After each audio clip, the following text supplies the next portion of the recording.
ప్రియమైన సహోదరిని సహోదరులారా, ప్రభువును రక్షకుడైన యేసుక్రీస్తు వారి ప్రశస్త నామమున మరొకసారి మీ అందరికీ నా ప్రేమపూర్వకమైన శుభాభివందనాలు తెలియచేస్తున్నాను. ప్రియమైన దేవుని బిడ్డలారా, ఏ మనుషుడైనా దేవుని నుండి దీవించబడాలి అంటే బైబిల్ ప్రకారం ఆ మనుషునికి ప్రధానంగా 4 లక్షణాలు కావాలి. 1, దేవుని యందు విశ్వాసం ఉండాలి. 2, దేవుని ఎడల విధేయత ఉండాలి. 3, పవిత్రమైన మనసాక్షి కావాలి. 4, దేవునిని అడిగే విధానము కావాలి. ఈ 4 ఉంటే చాలు, దేవుడు ఆ వ్యక్తిని దీవిస్తాడు. 1 విశ్వాసం, 2 దేవుని ఎడల విధేయత, 3 పవిత్రత, 4 ప్రార్థన చేసే గుణం, అడిగే విధానం. దేవుని యొద్ద నుండి సమాధానము పొందాలి అంటే వీటికి మించినది మరొకటి లేదు. ఈ 4 కూడా దేవుడు ప్రధానమైన అంశముగా విశ్వాసమునే ఉంచాడు. విశ్వాసము లేకుండా దేవునికి ఇష్టడయుండుట అసాధ్యము అన్నాడు. కనుక దేవుని యొద్దకు వచ్చువాడు ఆయన ఉన్నాడని నమ్మవలెను కదా. తన అడుగువారికి ఆయన ఎంతో నిశ్చయముగా ఆయన ఫలము దయచేయవాడు కదా. కనుక దేవుని యందు నమ్మిక ఉంచి దేవునిని శరణు వేడుకుంటే అది ఎట్టి కార్యమైనను నీ పక్షమున మేలుకరంగా చేయటానికి ఆయన ఎప్పుడూ సంసిద్ధుడే. విశ్వాసము లేకుండా మనము ఎన్ని అడిగినను దేవునిలో మనం ఏమీ పొందలేం.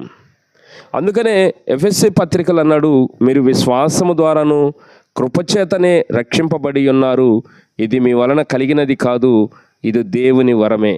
ఒక మనిషి రక్షింపబడాలన్నా, ఒక మనిషి స్వస్థపరచబడాలన్నా, ఒక మనిషి ఆశీర్వదించబడాలన్నా, ఒక మనిషి విడుదల పొందాలన్నా ప్రధానంగా దేవుడు ఆ మనిషిలో చూసేది ఫస్ట్ పాయింట్ విశ్వాసం. ఒకసారి ఒక అతను యేసు ప్రభు వారి దగ్గరకు వచ్చాడు. ఆయన తన కుమారుణ్ణి యేసు ప్రభు వారి దగ్గరికి తీసుకొచ్చాడు. అప్పుడు యేసు ప్రభు వారు తనతో పాటు 3 శిష్యులను వెంటబెట్టుకుని కొండ మీదకు వెళ్ళి అక్కడ రూపాంతరం చెందాడు. యేసు ప్రభు వారి మిగిలిన 90 శిష్యులు కొండ దిగువ భాగంలో ఉన్నారు. 9 మంది శిష్యులేమో కొండ దిగువలో ఉన్నారు. కొండపైన యేసు ప్రభు వారును ఆయన ప్రేమించిన 3 శిష్యులు పేతురు, యాకోబు, యోహానులు కొండ పైన ఉన్నారు. నాటి ప్రజలు యేసు ప్రభుని గురించి చాలా గొప్పగా చెప్పుకుంటున్నారు. అనేకులను స్వస్థపరుస్తున్నాడు, మంచి దేవుడు, మంచి ప్రవక్త, మంచి దైవ కుమారుడు అని యేసు ప్రభు వారి గురించి బాగా చెప్పుకుంటున్నారు. ఆ నోట ఈ నోట విన్న ఈ వ్యక్తి తన కుమారుని యేసు ప్రభు వారి దగ్గరికి తీసుకొచ్చాడు. యేసు ప్రభు వారి దగ్గర తీసుకొస్తే యేసు ప్రభు వారు కొండ మీద ఉన్నారు, తన శిష్యులు కింద ఉన్నారు. శిష్యుల దగ్గరికి తీసుకొచ్చాడు. నా కుమారుడికి పలానా ప్రాబ్లం ఉంది, నా కుమారు నిమిత్తమే ప్రార్థన చేయమని 9 మంది శిష్యుల్ని అడిగాడు. వాళ్ళు అనేక రకాలైనటువంటి ప్రయత్నాలు చేశారు, చాలా రకాలుగా ప్రార్థన చేశారు, గద్దించారు, కొన్నిసార్లు మోకరించి ప్రార్థన చేశారు, ఎన్నో రకాలుగా ప్రయత్నాలు చేశారు. కానీ ఆ బిడ్డకు స్వస్థత రాలేదు. చాలామంది ప్రజలు ఉన్నారు. ఆ ప్రజలలో 90 శిష్యులు ఎన్ని రకాల ప్రయత్నాలు చేసినా ఆ బిడ్డకు విడుదల రాలేదు. ఎటకేలకు ప్రభువారు కొండ మీద నుండి కిందకి దిగి వచ్చాడు.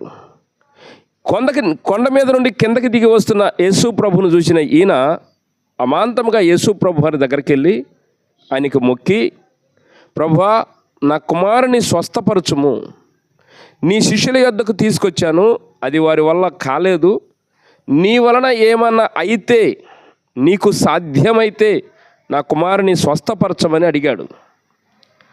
ఎవరో చెప్పిన మాట విన్నప్పుడేమో బాగా విశ్వాసం వచ్చింది.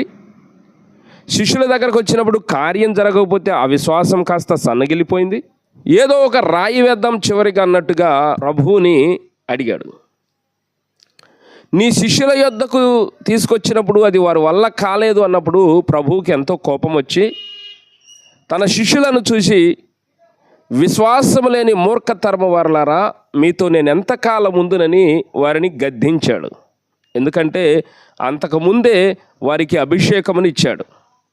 అంతకుముందే ఆ శిష్యుల మీదకి పరిశుద్ధాత్మను ఊది అభిషేకం ఇచ్చాడు. మీరు రోగుల మీద చేతులుంచినప్పుడు వారు స్వస్థత నొందుతారని, దెయ్యములను గద్దించుటకు ఇలాంటి అధికారాలన్నీ ముందుగానే ఇచ్చాడు.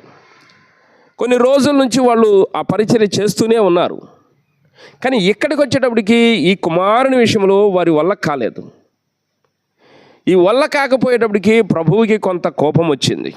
ఇంతలో ఆ కుమారుడి యొక్క తండ్రి అంటున్నాడు, నీ వలన ఏమన్నా అయితే, నీకు సాధ్యమైతే, అంటే నీ గురించి బయట బాగా విన్నాను, కానీ ఇక్కడ నాకు చూస్తుండగా అంత పరిస్థితి కనపడతలేదు. అప్పుడు ప్రభువు అన్నాడు, ఆ కుమారుని నా దగ్గరికి తీసుకురమ్మని ఆ కుమారునిలో ఉన్న దయ్యమును గద్దించాడు. వాళ్ళ తండ్రి ముందే చెప్పాడు, నా కుమారుడికి చంద్ర రోగం ఉంది, వాడు బాల్యము నుండి ఈ వ్యాధితో బాధపడుతున్నాడు.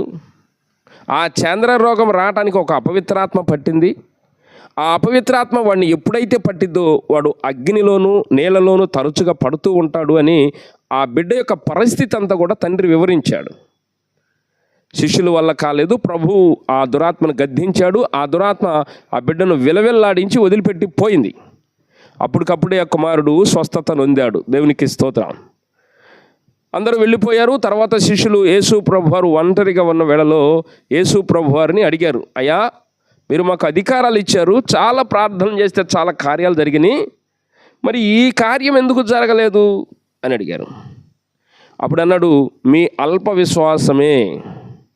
మీకు ఆవగింజంత విశ్వాసం ఉండిన యెడల ఈ కొండను చూసి అవతలికి పొమ్మంటే అది పోతుంది, మీకు అసాధ్యమైనది ఏది ఉండదని ప్రభువు వారికి చెప్పాడు.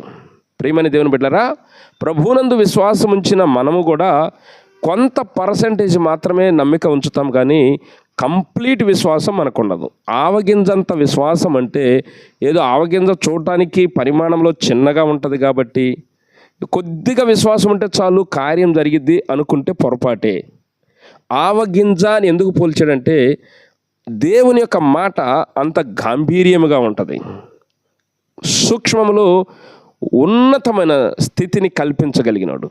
కాబట్టి ఆవగింజాన్ని పోల్చాడంటే అది దాని యొక్క పరిమాణం మనం తీసుకోకూడదు, దాని ఆకారమును మనం తీసుకోవాలి. ఆకారము ఆవగింజ గుండ్రంగా ఉంటుంది, అంటే పూర్ణమైన విశ్వాసం కావాలి.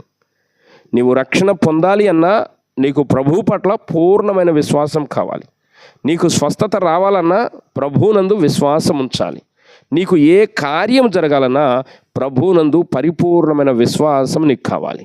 విశ్వాసము కొంచెం ఉండి నువ్వెంత ప్రార్థన చేసినా నీకు స్వస్థత కానీ విడుదల కానీ మేలు కానీ జరగటం అసాధ్యం. కనుక ఆ విశ్వాసం మనకు ఎలా కలుగుతుందంటే ప్రభువుని గురించి వింటూ ఉంటే. కాబట్టి దేవుని వాక్యమును వినటమే విశ్వాసం. ఎలా పుట్టిద్ది అంటే మనము దేవుని వాక్యమును వింటూ ఉంటే, రోజు దేవుని వాక్యమును వింటూ ఉంటే మనలో ఉన్న జిజ్ఞాసను చూసి, మనలో ఉన్న ఆసక్తిని చూసి ప్రభువే మనలో విశ్వాసాన్ని కలిగిస్తాడు, ఆ విశ్వాసాన్ని అభివృద్ధి పరుస్తాడు. విశ్వాసమునకు కర్తయు దానిని కొనసాగించువాడనైనా యేసు వైపు చూచుచు ముందున్న పరుగు పందెంలో ఓపికతో పరిగెడదామన్నట్టు మనము విశ్వాసము అభివృద్ధి కావాలంటే క్రీస్తుని గురించి వినాలి. ఆ రీతిగా వింటూ ఆయన యందు విశ్వాసములో బలపడుతూ మనకి ఇప్పుడు ఏమి కావాలంటే అది మనము దేవుని దగ్గర ప్రార్థన చేస్తే వాటన్నిటినీ మనకు అనుగ్రహిస్తాడు. ప్రియనేస్తమా, నీకున్న బాధ ఏమిటో, నీకున్న సమస్య ఏంటో, నీకున్న వ్యాధి కానీ రోగము కానీ బలహీనత కానీ భయము కానీ ఏమిటో, ఒకవేళ అప్పుల సమస్యల్లో ఉన్నావేమో, ఇవన్నీ నీ యొద్ద నుండి తొలగిపోవాలంటే దైవజనుల వెంబట తిరగటం ఆపేసి దేవుని యందు విశ్వాసం ఉంచి ఒక మంచి తోటలో నాటబడి దేవుని వాక్యమును వింటూ నీ విశ్వాసాన్ని వృద్ధిపరచుకుంటూ దేవుని యందు విధేయత కలిగి నడుచుకుంటూ ప్రార్థన చేయి. దేవుడు నిన్ను ఆశీర్వదిస్తాడు. నీ సమస్యలన్నిటినీ పోగొట్టి నీకు సంపూర్ణమైన విడుదల అనుగ్రహిస్తాడు. అట్టి కృప దేవుడు మీకు ఇచ్చునుగాక. కండ్లు మొద్దాం, ప్రాణ్యదాం. ప్రేమ నమ్మకమైన తండ్రి, కొన్ని విషయాలు మీరు మమ్మల్ని బలపరిచారు. ఈ మాట ద్వారా మమ్మల్ని ఆదరించి బలపరిచి, నిజమే ప్రభువా, స్వస్థత కొరకు, విడుదల కొరకు, మేలుల కొరకు మేము పలు ప్రాంతాలు, పలు చోట్ల, పలు సేవకుల చుట్టూ తిరుగుతున్నా అది నామమాత్రమే అయిపోతుంది. కానీ మీ యందు పరిపూర్ణమైన విశ్వాసం కలిగి ఉండాలని, ఆ పరిపూర్ణమైన విశ్వాసం మాలోకి రావాలంటే మీ వాక్యమును అనుదినము వినాలని మీరు ఇచ్చిన సలహా ప్రకారం మీకు వందనాలు చెల్లిస్తూ మా జీవితాలను మీరు ఆశీర్వదించమని, మాలో విశ్వాసమును వృద్ధిపరచమని ప్రార్థిస్తున్నాం. ఈ వాక్యపు వెలుగులోనికి వచ్చిన మీ ప్రియులందరినీ మీ చేతులకు అప్పగిస్తున్నాను. వారిలో ఎట్టి వ్యాధి అయినను మీరు తరిమి కొట్టి, ఎట్టి బలహీనతను పారద్రోలి సంపూర్ణమైన ఆరోగ్యమును సమకూర్చి, వారు ఏమైతే ఈవులు అడుగుతున్నారో వారికి రెండింతల ఆశీర్వాదాలు దయచేయమని యేసు నామమున అడిగి వేడుకొనుచు ప్రార్థిస్తున్నాము తండ్రి. ఆమెన్. ప్రియులారా, ప్రభు యొక్క కృప మీకు తోడైండును గాక. ఆమెన్.